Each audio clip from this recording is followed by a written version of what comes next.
संत ज्ञानेश्वर माऊलींची पालखी सध्या सातारा जिल्ह्यात आहे। कालचा फलटणचा मुक्काम आटोपल्यानंतर सध्या ही पालखी जी आहे ती बरडच्या दिशेने मार्गक्रमण करते आणि बरडचा आजचा हा पालखीचा मुक्काम असणार आहे। आणि सध्या पाहिलं तर या संपूर्ण मार्गावर वारकऱ्यांची कुठलीही गैरसोय होऊ नये यासाठी सातारा जिल्हा परिषदेकडून पुरेपूर काळजी घेतल्याचं आपल्याला पाहायला मिळते। सातारा जिल्हा परिषदेकडून अशा प्रकारे आरोग्य उद्योगांची पथकं जी आहेत ते ठिकठिकाणी तैनात करण्यात आलेली आहेत आणि या आरोग्य दूतांच्या पथकाकडून जे वारकरी आजारी पडतात त्यांना थेट त्यांच्या पालापर्यंत किंवा ज्या ठिकाणी ते आहेत त्या ठिकाणी जाऊन अशा पद्धतीने बाईकवर पोहोचत ही सेवा देण्यात येते। नक्की कशा प्रकारे ही सेवा देण्यात येते या संदर्भात माहिती देण्यासाठी आपल्यासोबत तेथील काही आरोग्य दूत आहेत।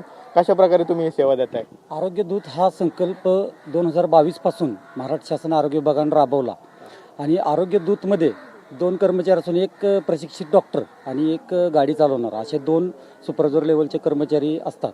त्यांनी दिंडीत प्रत्यक्ष पोहोचून पण सेवा द्यायची आहे, लोकांना मेडिसिन वाटप करायचं आहे किंवा ज्या वेळेला दिंडी मार्गाकडून करत असते त्या मार्गामध्ये जर कोणाला काय त्रास झाला काय झालं तर त्याला इमर्जन्सी जर ॲम्ब्युलन्स गर्दीतून निघत नसेल तर गाडीवरून जवळच्या दवाखान्यापर्यंत पोहोच करण्याचं काम त्यांनी करायचं आहे। आणि काय ज्या आकस्मिक उद्भवणाऱ्या वैद्यकीय अडचणी आहेत त्यामध्ये वेळेवर उपचार आणि सुविधा द्यायच्या आहेत। अशी तुमची किती पथकं सध्या संपूर्ण मार्गावर कार्यरत आहेत आणि किती आरोग्य दूत तुम्ही आहात? सातारा जिल्ह्याच्या ह्या मार्गावरती 24 पथकं कार्यरत आहेत, अशा 48 लोक कार्यरत आहेत। यामध्ये त्यांनी त्यांच्या वाहनावरती फिरून आणि मेडिसिन जागोजाग घेऊन ते सेवा पुरवत आहेत।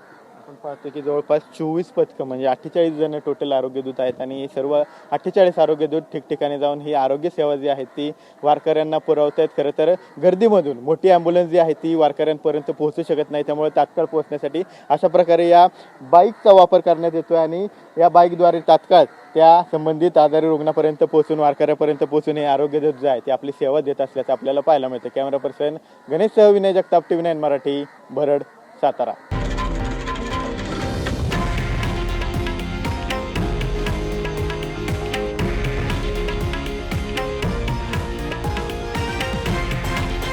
हे आहे देशातील नंबर 1 न्यूज नेटवर्क आणि आपण पाहत आहात TV9 मराठी, एकमेव।